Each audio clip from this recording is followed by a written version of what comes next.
Hello my babies, welcome to Dreamland Orchard. Please like and subscribe and become a Dreamland baby. Strange and scary stories from the subreddit we all love to listen to before bed, no sleep. Story number 1. Something walks whistling past my house every night at 3:03. From Grand Theft Motto. Every night, no matter the weather, something walks down our street whistling softly. You can only hear it if you're in the living room or the kitchen when they walk by, and it always starts at exactly 3:03. The sound is faint at first, somewhere near the beginning of the lane near the Carson place. We're towards the middle of the street, so the whistling moves past us before fading away in the direction of the cul-de-sac. When I was younger, my sister and I would sneak into the kitchen some nights to listen.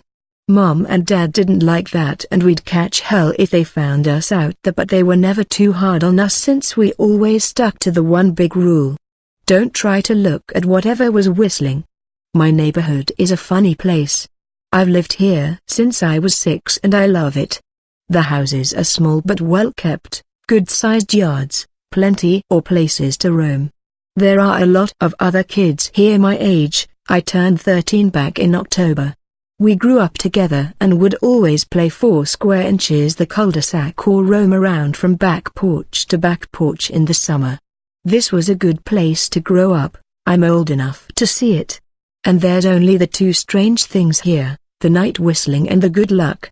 The whistling never bothered me much. Like I said, I couldn't even hear it from my bedroom. But Mom and Dad don't like talking about it, so I've stopped asking questions. My dad is a strong guy, tall and calm. He has an accent since he moved to the US as a kid. His family, my grandparents, they're from the islands. That's what they call it.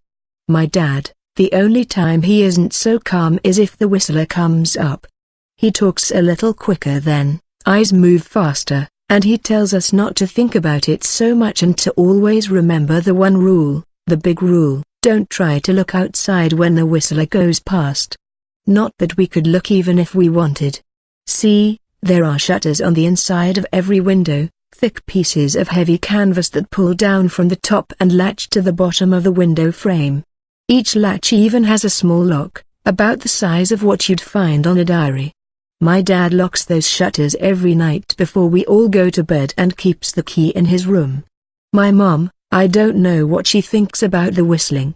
I've seen her out in the living room before at 3:03 when the sound starts. I could see her if I cracked my door open just an inch to peek. She's not out there often, at least I haven't caught her much, but once or twice a month I think she sits out there on our big red couch just listening. The whistler has the same tune every night. Cheerful. Dee-dee-dee-dum-dum. Dee-dee-dee-dum-dum. Remember how I said there are 2 odd things about where I live? Well, besides our night whistler, everyone in my neighborhood is really lucky. It's hard to explain and Dad doesn't like us talking about this part much, either, but good things just seem to happen to people around here a lot. Usually, it's small things, winning a radio contest, or getting an unexpected promotion at work, or finding some arrowheads buried in the yard, you know. The authentic kind. The weather is pretty good and there's no crime and everybody's gardens bloom extra bright in the fall. A million little blessings, I've heard my mom say about living here. But the main reason we stay here, why we moved here in the first place, is my sister Nola. She was born very sick, something with her lungs. We couldn't even bring her home when she was born, only visit her in the hospital. She was so small, I remember. Small even compared to the other babies. A machine had to breathe for her. We moved into our house here to be closer to the hospital. As soon as we moved here, Nola started getting better. The doctors couldn't figure it out, they chalked it up to whatever they were doing, but we all could tell they were confused. But my parents knew, even I knew, Nola getting better was just another of the million little blessings we got for living in our neighborhood. So that's why we stayed even after we found out that, for every small miracle that happens here every day, now and then, some bad things happen. But they only happen if you look for the whistler. See, our neighborhood has a welcoming committee. They show up with macaroni casserole and a gift basket and a manila folder whenever someone new moves in. They're very friendly. 4 people showed up when we moved in 7 years ago. The committee made small talk, gave me a Snickers bar, and took turns holding Nola. It was her first week out of the hospital, so they were extra careful. Then the committee asked to speak to my parents in private, so I was sent to my room where I still managed to hear nearly every word. The welcoming committee told my parents about how nice the neighborhood was, really exceptionally, hard to explain kind of nice. And then they told my parents about the even harder to explain whistling that happened every morning at 3:03 and ended at the tick of 3:05. The group, our new neighbors, warned my parents that the whistling was quiet, would never harm or hurt us, as long as we didn't look for what was making the sound. This part they stressed, and I pushed my ear into the door straining to hear them. People who went looking for the whistler had their luck change, sometimes tragically. A black cloud would hang over anyone that looked. Anything that could go wrong, would. The manila envelope the committee brought over contained newspaper clippings, stories about car crashes and ruined lives, public deaths and freak accidents. Not everyone dies, I heard the head of the committee tell my dad. But the life goes out of them. Even if they live, there's no light in them ever again, no presence. My mom, I could tell she wasn't taking it seriously. She kept asking if this was some prank they play on new neighbors. At one point my mom got angry, accused the committee of trying to scare us out of our new home, asked them if they were racist on account of my dad being from the islands. My dad calmed her down, told her he could tell our new neighbors were sincere and they were just trying to help us. He explained that he grew up hearing these kinds of stories from his mom and that he knew there were strange things that walked among us. Some of those strange things were good and some were bad, but most were just different. After the committee left, my dad went out to the hardware store, bought the canvas blinds, the latches, and the locks, and installed them on every window in the house after dinner. That first night in our new house, I crept out of my room at 3 a.m. only to find my dad awake sitting on a living room couch, holding my baby sister. My dad held up his finger in a SHH motion but patted the couch next to him. I sat and we waited. At exactly 3:03 we heard the whistling. Dee-dee-dee-dum-dum. Dee-dee-dee-dum-dum. It came and it went just like our neighbors said. The whistling returns each night and we never look and we enjoy our million little blessings every day. Nola breathes on her own and she's grown into a strong, clever girl. My dad even joined the welcoming committee. We don't get new neighbors often, why would anyone want to leave? But when a new family moves in, my dad and the committee bring them macaroni casserole, a gift basket, and the manila folder. I can always tell by the look on my dad's face when he comes back if the family took the committee seriously or if we'd be getting new neighbors again very soon. Not long ago a family moved in directly next to us. The previous owner, Miss Maddie, passed away at age 105. She'd lived a good, long life. Our new neighbors seemed like they'd fit in just fine. They believed the welcoming committee, took my dad's advice about the locking shutters since they had a young child of their own. Whatever newspaper clippings were in that manila envelope, whatever evidence, my dad never let us see. But I imagine it must have been awfully convincing since our neighbors got along with no issues for the first month. One night, when our new neighbors had to leave town, they sent their son, Holden, to stay with us. He was 12, a year under me in school. I didn't know him well before that night, but as soon as his parents dropped him off after dinner I could tell it was going to be a bad time. "Do you know who is always out the whistling every night?" Holden asked the moment the adults left the room. The 3 of us were sitting in the den, some Disney movie playing idly on the television. My sister and I exchanged a glance. "We don't talk about that," I said. "I think it's that weirdo that lives in the big yellow house on the corner," Holden said. "Mr. Tolls?" my sister asked. "No way, he's really nice." Holden shrugged. "Must be a psycho killer, then." Nola tensed. "We don't talk about it," I repeated. Let's go in my room and play Nintendo." We spent the next few hours playing games, eating popcorn and then watching movies. A typical sleepover, but I could see Holden was getting antsy. After my parents had wished us a good night, locked the blinds, and gone to bed, Holden stood up from his bin bag and walked over to where Nola and I were sitting on my bed. "Have you ever even tried looking?" he asked. "It's nearly time." Like most sleepovers, we conveniently ignored any suggestion of a bedtime. I was shocked to see he was right. It was almost 3 a.m. I sighed. "We don't see, I can't even try to look because my dad locks the blinds every night and hides the key," he continued, ignoring me. "So does our dad," said Nola. "No," replied Holden. "No, he doesn't." "You saw him do it," I said, a little sharper than I meant to sound. Holden grinned.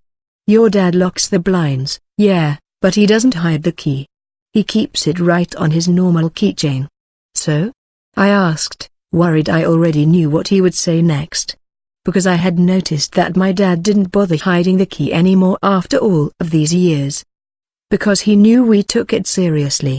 "So, after your dad locked up but before your parents went to bed, I went to the bathroom. And on my way I may have peeked into their room, and I may have seen your dad's keychain on his nightstand, and I maybe went and borrowed the key to blinds." Nola and I stared and his grin only grew wider. "You're lying," I said. Holden shrugged. "You can check if you want. Just open your parents' door and look, you'll see his keychain right there on the nightstand." "Stay here," I told both of them. "Don't move a muscle." I hurried over to my parents' room but hesitated at the door. If Holden wasn't lying, my dad would be angry. Beyond angry. I was scared thinking about it. But more scared of an open window with the whistler right outside. I opened the door, barely an inch, and looked in, but it was too dark to see. Taking a deep breath, I walked into the room. 2 steps into the dark I froze. The whistling started. And I could hear it clearly, from my parents' room. I never realized, but they must have heard the sound every night since we moved into the house. They never told us. I don't think I could have slept through it. I stood there, listening to the whistling come closer, unsure whether I should turn on a light or call out for my dad. Soft sounds from the living room brought me back to reality. "Nola," I yelled, running out of my parents' room. Holden and Nola were standing near the front door next to a window. Holden wasn't lying. I could see him fumbling with a lock on one of the blinds. I heard a click. He did have the key. Holden let out a quick laugh. Nola stood next to him, hunched up, afraid but maybe curious. The whistling was right outside our house now. "I think I made a sound," called out. "I can't remember." Time felt frozen, clock hands nailed to the face. But I found myself moving. I'm not fast, I've never been athletic. Somehow, though, I covered the space between myself and Nola in a moment. My eyes were locked on her, but I heard Holden pull the blind all the way down so it could release. I heard the snap of it start to raise, and I heard the whistling just on the other side of the window. But I had my arms around Nola and I turned us so she was facing away from the window. At the same time, I jammed my eyes shut. The blind whipped open. The whistling stopped. I felt Nola shaking in my arms. "Don't look, okay?" I told her. "Don't turn around." We were positioned so that she was facing back towards the hallway and I was facing the window. My eyes were still closed. I felt her nod into my shoulder. I reached out with the arm not holding Nola and tried to touch Holden. My hand brushed against his arm. He was shaking worse than Nola. "Holden?" I asked. Silence. I reached past him and gingerly felt for the window, eyes still sealed shut. The glass was cold against my fingertips. Colder than it should have been for the time of year. I moved my hand up the window, searching for the string to the blind. The glass began to get warmer the further I reached and there was a gentle hum feeding back into my fingertips. I tried not to think about what might be on the other side of the window. Finally, I touched the string and yanked the blinds shut. I opened my eyes. In the dim light leaking out from the kitchen, I could make out Holden, pale and small, staring at the now closed window. "Holden?" I asked again. He turned towards me and he screamed. Everything became a flurry of motion. Lights sparked to life in the hall, then the living room. My parents' footsteps thudded across the hardwood floor. I didn't turn to look back at them, my eyes were glued to Holden. He was pale, has bit his lip so hard there was a thin red line of blood running down his chin and he'd wet himself. "What happened?" my dad asked from behind me. I managed to swivel away from Holden and look back. He looked. I'd never seen my dad scared before, but I saw it that night, in that moment, an old, ugly terror stitched on his face. A parent's fear. "Just Holden?" he mouthed to me. I nodded yes. My dad let out a breath. He looked so relieved I nearly expected him to cheer. But then he turned to Holden and my dad's face changed. I wondered if he felt bad for feeling good that Holden was the only one that looked. There was a knock at the door. We all froze. Holden whimpered. "Don't answer it," my mom said. She stood at the threshold of the hall. I'd always thought she was a skeptic and just humored my dad about the windows and the whistler, but that night we were all believers. I noticed that both of my parents held baseball bats they must have taken from their bedroom. The knock came again, a little louder this time. "Please don't open the door," Holden whispered. My dad walked over to him, hugged him close. "We won't," my dad promised, still holding his bat. "Nothing is coming in here tonight."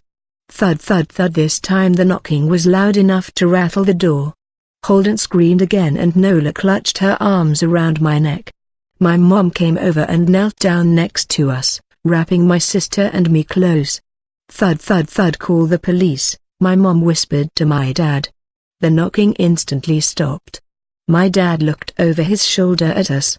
Do you think he was cut off by frantic knocking that trailed off to a polite tap tap tap? "Police," something said from the other side of the door. The voice from outside sounded exactly like my mom, like a parrot repeating the words back to her. "Police. Call the police. Tap tap tap. Police." My mom pulled us closer. "Police. Police. Police. Police. Please stop," I heard her whisper to herself. "I don't think calling them will help," my dad said. "How will we know when they're the ones at the door?" The knocking came back harder than before. The door shook. Then it stopped. After a long moment, I heard the knocking again, but it was coming from our back door.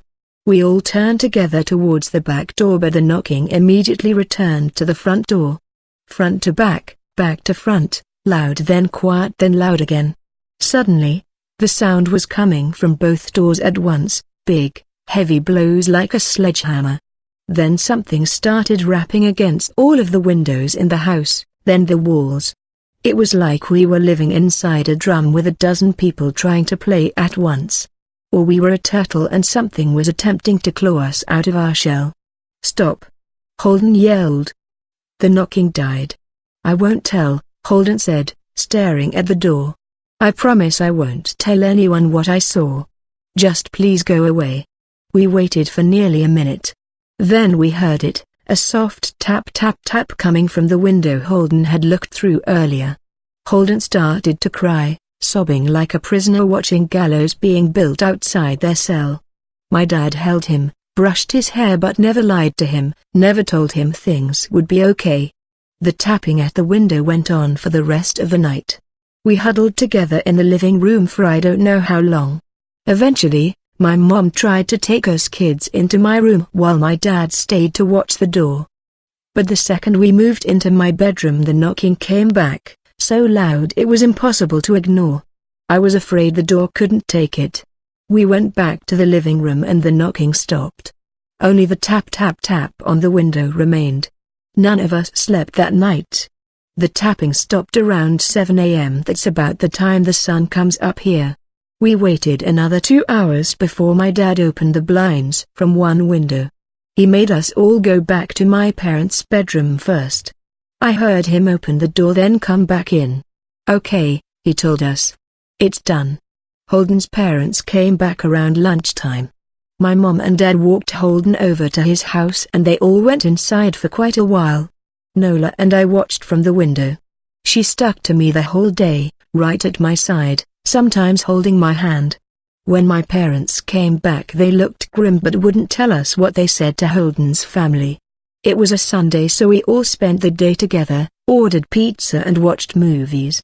That night everyone slept in my room, Nola and my mom in the bed with me, my dad in a chair he'd pulled over. There was no knocking that night or any night since. We didn't see much of Holden or his parents for the rest of that week but by Thursday there was a moving truck in their driveway. Nola and I watched them packing up the whole afternoon after school. What sticks with me most is how tired Holden and his parents looked. All three had the same pallor, grim mouths, and lightless eyes. Even from across the street I could tell something was very wrong. Holden and his family were gone before sunset. I remember what the original welcoming committee said to my parents when we moved in. Not everyone who looks at the whistler dies, but even those that live have the light go out of them and the rest of their lives are full of misfortune. A million little tragedies. I think Holden's parents must have looked, either to comfort him if they didn't believe or share the burden if they did. I watch Nola summer days, happy and young and alive, and I wonder if I'd been slower, if she'd looked out the window that night, would I have looked too? To comfort her? To share that burden? I'm glad I don't have to find out. It's been 2 months since the night Holden stayed here. We still live in that house, in that neighborhood. We still hear our whistler walking past every night. The blessings, the luck, the good things here are too good to leave. But we're careful. We don't have friends over to spend the night anymore. And my dad hides the key to the blinds very, very well. Not that I've gone looking. Some things you just don't need to look for. Edit, thank you for the silver, golden plat. And thank you all for reading about one very, very bad night I had. I hope you all have a million little blessings. Story number 2. My boyfriend and I really screwed up. As a prank we wrote a fake list of rules for our dormitory. From Dreamland. You know the type of story, somebody gets a new apartment or a new job, and finds a list of weird rules to follow. If someone knocks at 3:11 a.m., meow like a cat but don't answer. If the copier starts when nobody's in the copy room, go to the break room for 10 minutes. They break the rules, and awful things happen. One afternoon in my room, Brian and I were showing each other our favorites on Reddit. He started making up rules for our dorm, Millard Hall. If you see someone picking their nose, he said, chant, snot, snot, thanks a lot. Or you'll get their booger in your nose tomorrow. I laughed and tried one. If you penny the door of room 307, my room, only use pennies dated 2002. Or what? You'll fall asleep in your next test. The fun of lists of rules stories is the weird consequences of breaking the rules.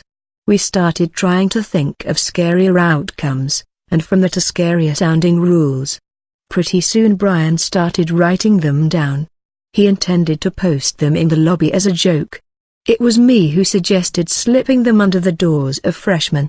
We were both resident assistants. He was RA for 2nd floor north, I was RA for 3rd floor south.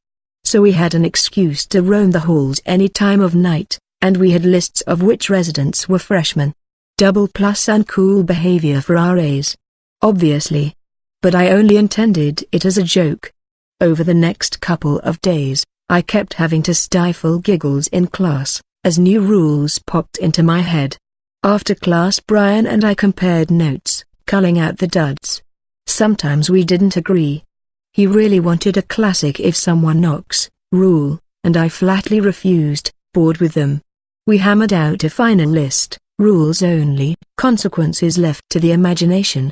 This is part of it, the ones that became important: Diet Pepsi at the Pepsi machine in the lobby, never get a Diet Pepsi right after a Diet Mountain Dew. If you're not sure what the last can bought was, buy a mug or out a beer first, that's always safe.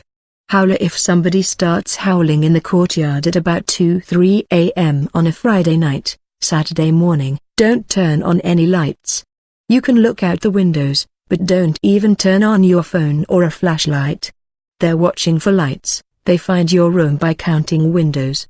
Oven pizza. Don't use the oven to reheat anything from Patsy's Pizza, not even sandwiches. Use the microwave, even if it makes the crust soggy. Water fountain. Don't drink from the lobby water fountain whilst there's sunlight on the thumb button. This only happens near the winter solstice, early morning. Dollar bill. If you find a brand new dollar bill tacked to your door, Series 2003A, serial number starting with J804, you can take it. But spend it off campus. Don't put it in the lobby bill changer. Dropping in a church collection plate might be lucky. Movie poster. Sometimes a poster appears on the lobby bulletin board, always on green paper. Free movie in Chalfont Auditorium, Tuesday at 7:30. Ignore them, they go away by morning. Don't go to Chalfont Tuesday evening. Payphone. The payphone off the lobby hasn't been connected for years. But it still rings occasionally. Don't answer it. Orange rules. Sometimes rules like this appear, printed on heavy orange paper. If you get one of those, for the love of God don't follow the Room 307 or blue bathroom rules. I formatted them as a little trifold pamphlet and printed off about 40 on plain white paper.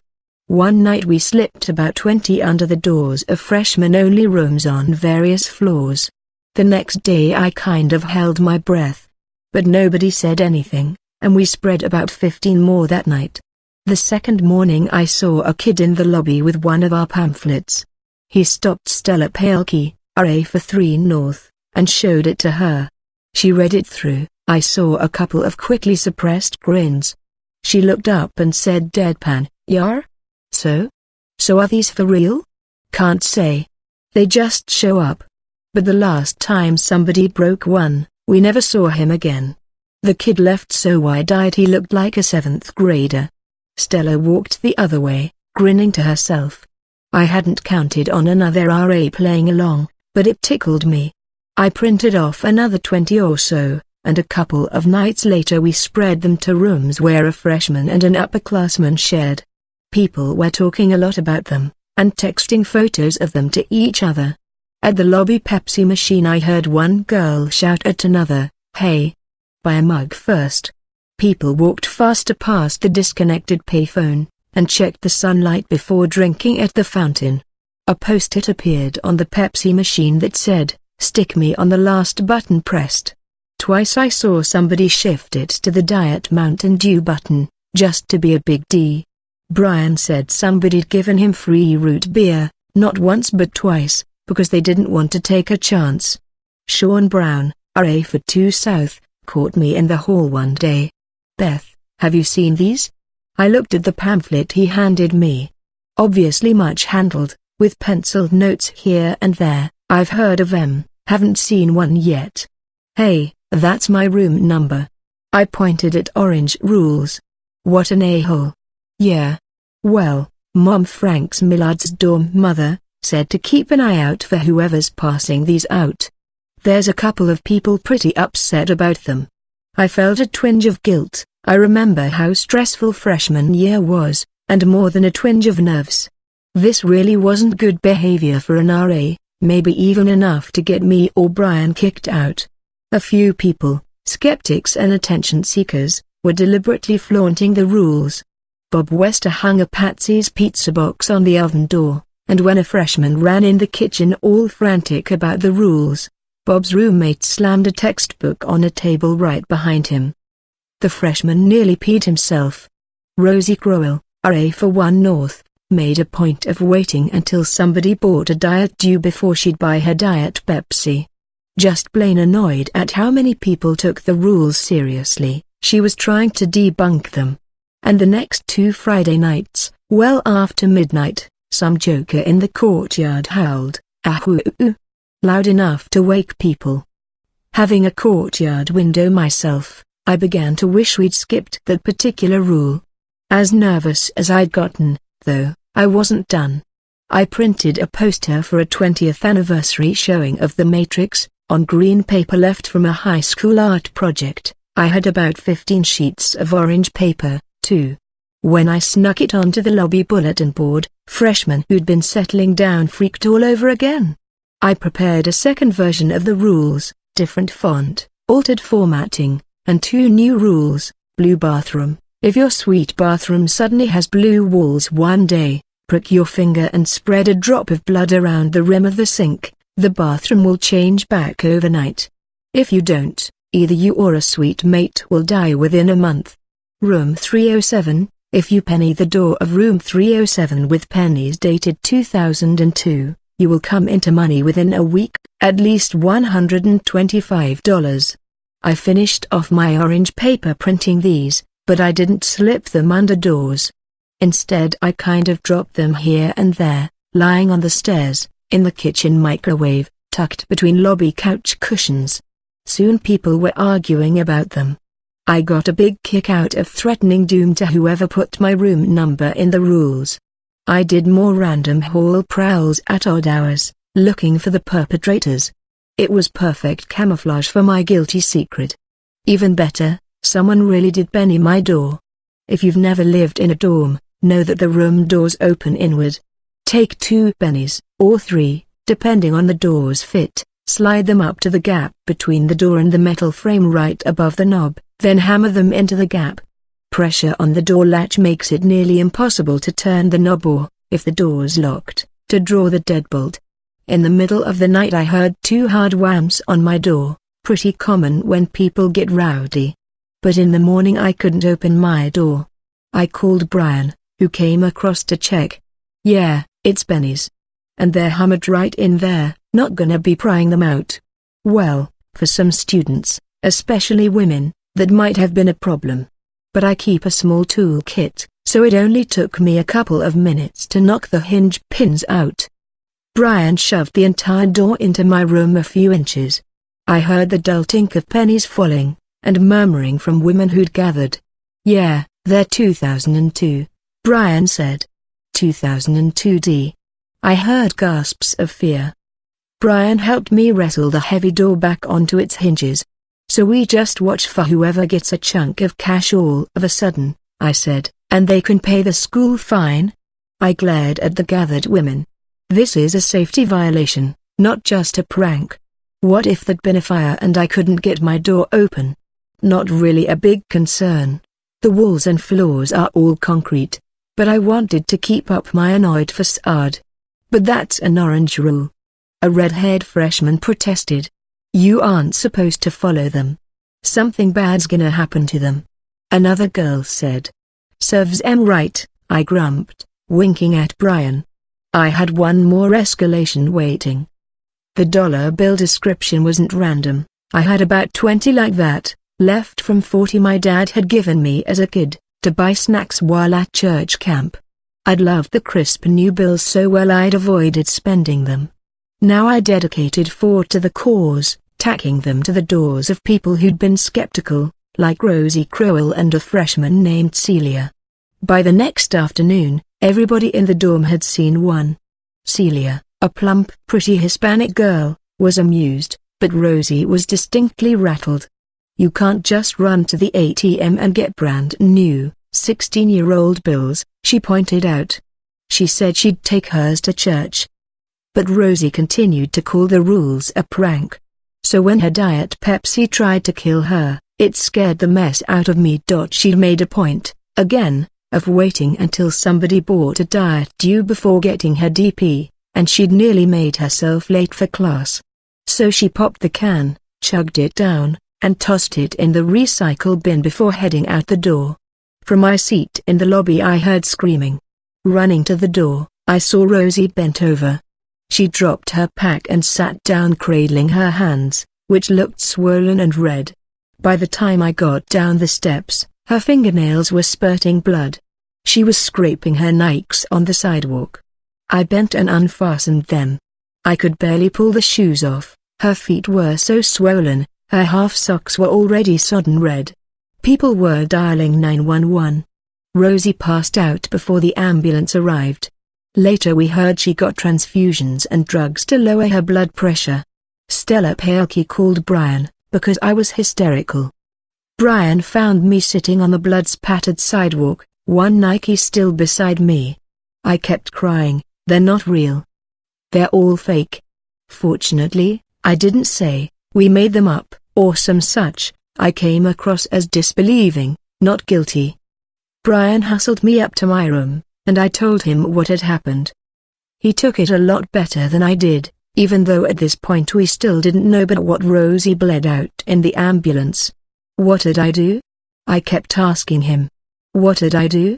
You didn't do nothing, he said. Hush up. It's not your fault. I let myself be soothed, that time. It's not your fault. But it was hard to convince myself of that when Celia Flores lost 3 fingers feeding one of my dollar bills to the snack machine. She wanted a cinnamon roll, so she fed in $2. 4 people nearby said when the second bill sucked in, the machine attacked her. They all told it differently, but it came to this. The panel with the coin slot and push buttons opened up and grabbed her right arm. She tried to pull loose, and it closed on her fingers, chopping off all but her index finger and thumb. 3 of them said the machine growled. 2 said they heard weird music from it. 2 said the room lights dimmed and turned blue.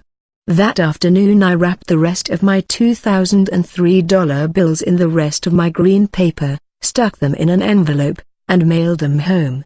I deleted all the rules files off my laptop, then ran an app to scrub deleted files. I didn't get Brian's reaction. He was shocked at Celia's injury, but at the same time he seemed excited. We dated for over a year, but I began to wonder about him. Friday night I was in Brian's room working on psychology when a freshman, all upset, knocked at the open door. Oh, shoot, I thought, what now?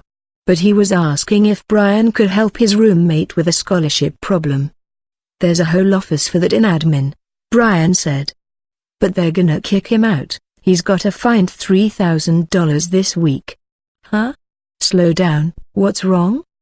The roommate, Mark, had lost a state scholarship, from misreporting something on his application.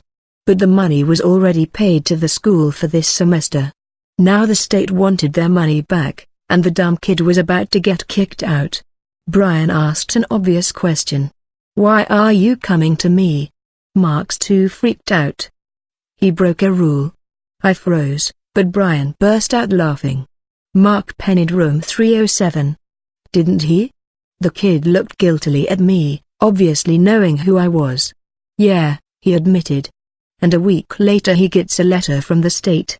He was almost sniffling. I told him it was an orange rule. Brian wasn't just excited, now, he was absolutely hilarious. He chased off the freshman and took one of our original pamphlets off his desk, nothing incriminating, as we'd both collected them. He went down the list, checking some rules, crossing out others, putting a question marks on a couple.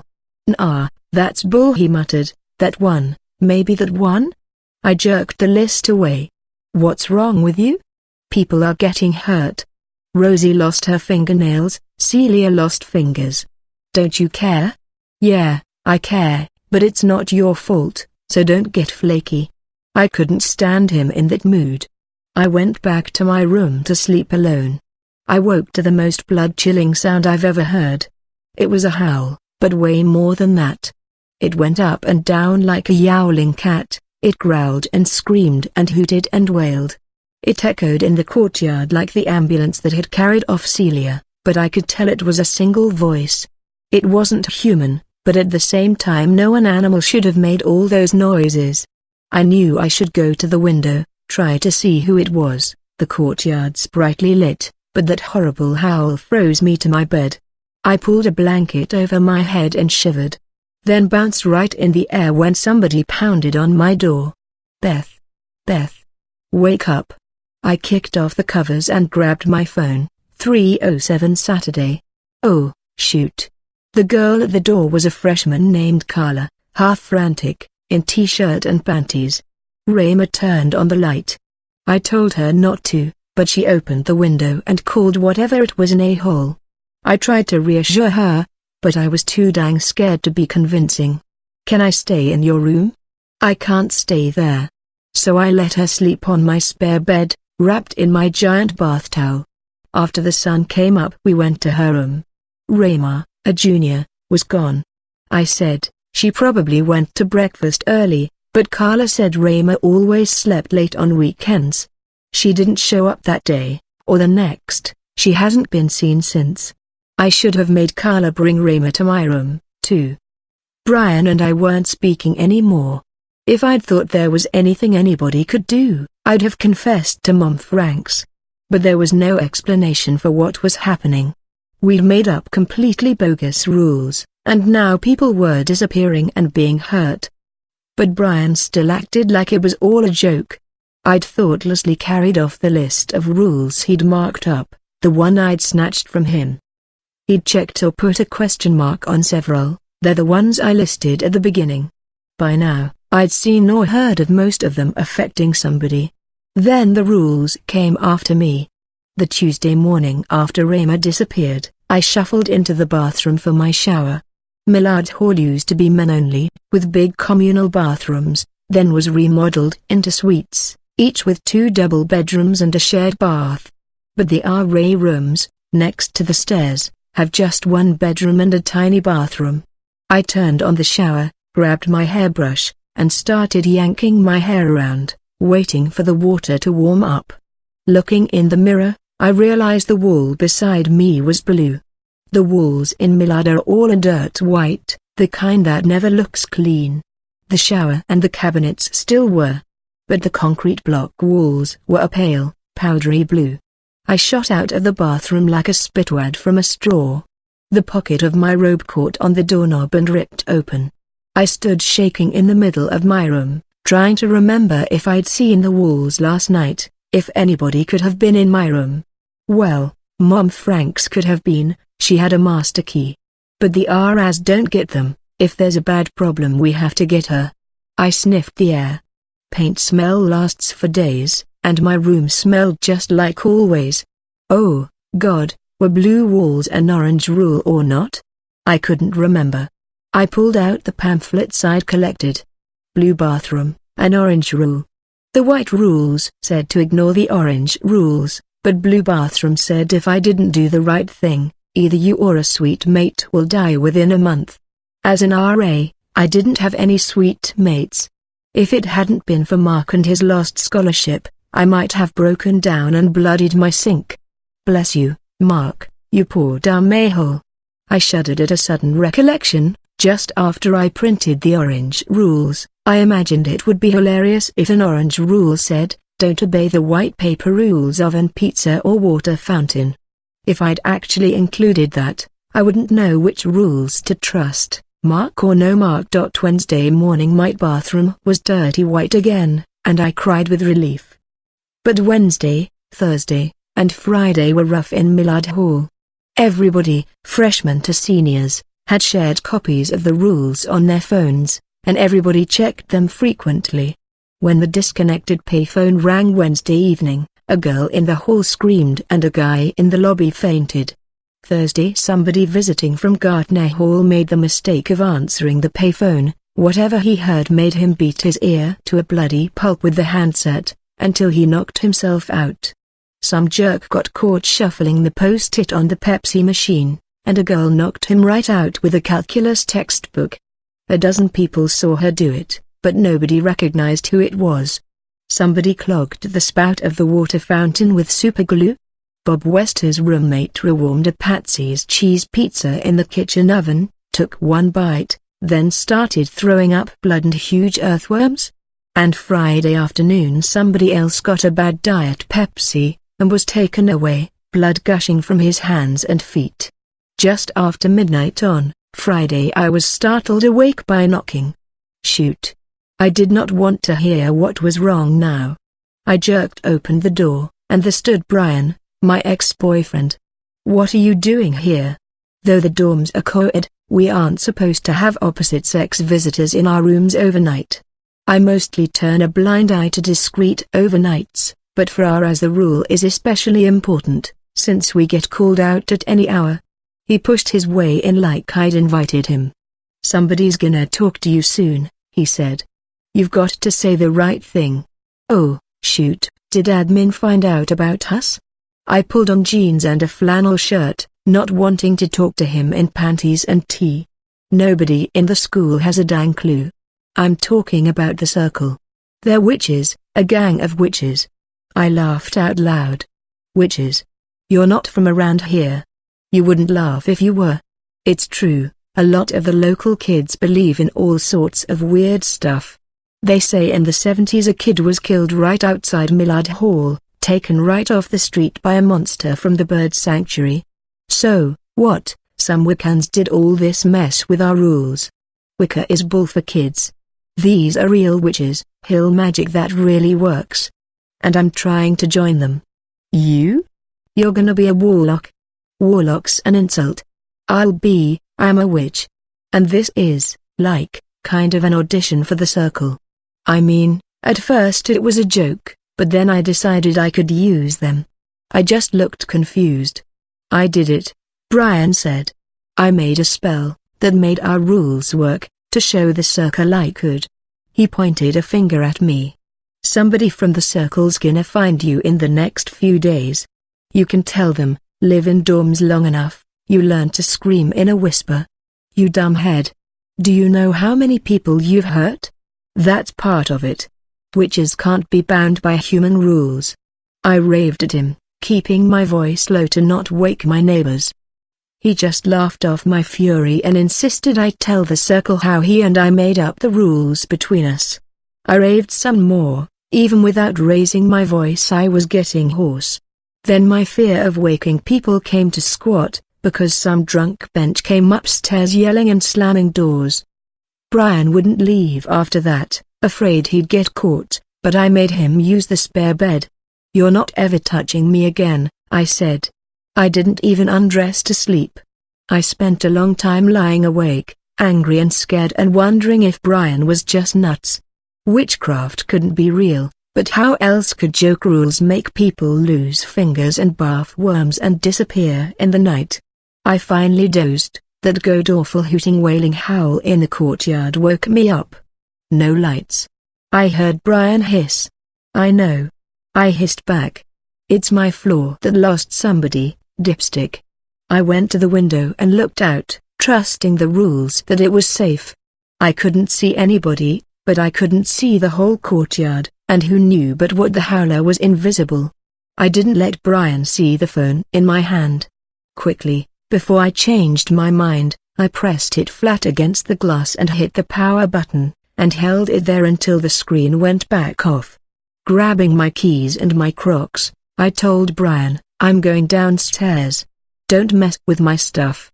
I left the door unlocked on my way out. I don't really know if that mattered to the howler or not. That was 3 days ago. Nobody's seen Brian since. I thought if the howler got Brian, the spell or curse or whatever he put on the dorm would go away. But today the old payphone rang again, and I barely stopped a kid from answering. So now I'm hoping somebody from the circle, whoever they are, really will come talk to me. Maybe they can remove the curse. Does anybody on here know how to undo a curse like this? I haven't been able to get into Brian's room, to see if he left any instructions or formulas or anything. Maybe I can convince Mom Franks I left some personal stuff in there. Maybe from now on we'll have to give everyone in Millard a real list of rules. DTS. Thank you for listening to Dreamland Orchard, my babies. Please send your true stories, typed or recorded to dreamlandorchard@gmail.com. Oh, and keeps, watching my peeps and Phillips that thumb up.